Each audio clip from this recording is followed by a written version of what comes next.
сайн байцгаана үзэгчдээ, энэ удаа мэндийг та бүхэндээ хүргэе. За сар шинэ баяр болох гэж буйтай холбогдуулан бит хоёр Монголын уламжлалт яс заншил түүний дотор цэрлэг хэсний талаар та бүхэндээ цувралаар хүргэж ирсэн. Өнөөдөр манай цувралын 3 дахь дугаар эхэлж байна. Өнөөдөр бит хоёрын ярих сэдэв бол цай сүүнийхээ дээжийг өргөхдөө толгой нүцгэн гардаггүй учраас талаараас тайлбарлахаар бас бэлэн болоод байна. За УК-гийн хувьд бас цай сүүнийхээ дээжийг өглөө болгон өргөдөг үү? Толгой нүцгэн гарддаг үү те? Энэ талаар ярил.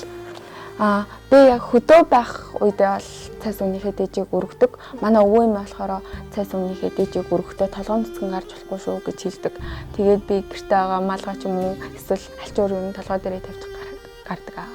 Толгой нүцгэн байх нь сүнслэг хамгаалтгүй байна. Биеэ ер нь хамгаалахгүй гарч яана гэж бас үздэг юм лээ. Тэгээд цай сүүнийхээ дээж өгөхдөө толгой нүцгэн байхаас гадна сүл нүцгэн бас байж болдгоо гэдэг юм лээ. УК-гийн хувьд бас ингээд цай сүүнийхээ дээжийг өгөхдөө дотроос юу гэж одоо сүслэж те юу гэж бодож бас өгдөг үү те. Дотроо юм сайн сайхан зүйл боддог. Өөрийгөө болон одоо өөрийнхөө эрүүл мэнд те гэр бүлээ те нэгсэнд даатгаад гэж даатгадаг. За мөн дээж өргөхдөө одоо хүн дотроо мэдээж сайн сайхан зүйл бодно шүү дээ. Сайн сайхан зүйл бодохдоо тэдгэрийг одоо муу хөсөөр илэрхийлж болдоггүй юм билээ. Жишээлбэл одоо өөр хүмүүсийг хүчин зовлонгүй, өөр ширггүй те хоол ундгүй, хоол ундаар дутаахгүй гэх юм уу тийм одоо муу хөсийг хэрэглэж болохгүй зөвхөн л сайн сайхан зүйлсээ дотроо бодоод тэгээд тэрийгээр юм өөртөө даатгах хэрэгтэй юм лээ. Бас нэг юм уншихад бас нэг цай сүүнийхээ дээжийг өргөхдөө ингээд өвөг дээдсийнхээ амар мэндийг ирэх байгаль клетийг ас мэдчилж одоо тэрнийхээ дараа бас ингээд өөрийгөө ингээд даатгаж те манай гэр бүлийг ад жаргалтай амжуулж өгөөрэй гэх мэт юм сайн сайхан үгийг бас хэлдэг гэж бас тэгсэн байсан.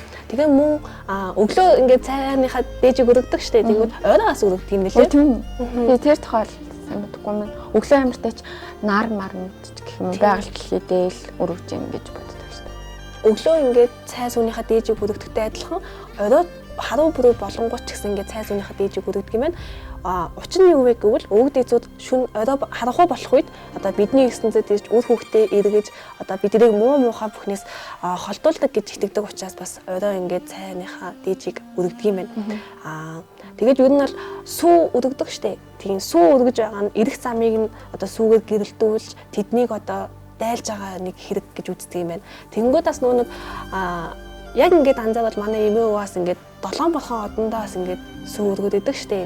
Тийм тэнгүүд 7 бурхан ингээд тэгшэрнэ гэж байд юм байна. Тийм би бол энэ талаараа сонсож байгаагүй. Би бас сонсож байгаагүй. Тийм тэнгүүд энэ 7 бурхан одонд тэгшэрх цагууд нь ингээд дөрвөн уйлалтаас ингээд өөр байт юм лээ. За би бас энэ 7 бурхан одны энэ тэгшрэх талаар бол сонсож байгаагүй тийм. Тэгээд мэдээлэл өгсөнд баярлалаа. Бас нэг үзэгчтэй хандаад бас хөсөг зөвлөгөө хэлмээр байна. Ингээд одоо бас удахгүй цагаан сарын баяр болох гэж байгаа шүү дээ. Тэнгүүд цай сүүнийхээ дээжийг бүгдээрээ л өргөн хот суурин газаргүй. Тэнгүүд манайхан зүгээр гоё гэрийнхаа гадаа гараад ингээд цай сүүнийхээ дээжийг өргөөрэй. Тэгэхгүй бол ингээд өндөр байрлал дээрээс ингээд цай сүүнийхээ дээжийг өргөнгөө доор байгаа машинд амар хэцүү байдаг шүү дээ. Яг ингээд хар машин байлаа гэхэд цагаан юм юутай болцдог шүү дээ. Дээрээс нь сүү өргөөд тийм бас эмгэлтээрээс анхаараарай гэж бас хэлмээр байна. За баярлаа. Баярлаа. Тэгээд дараагийнхаа цувралаар уулзлаа. Баяр таа.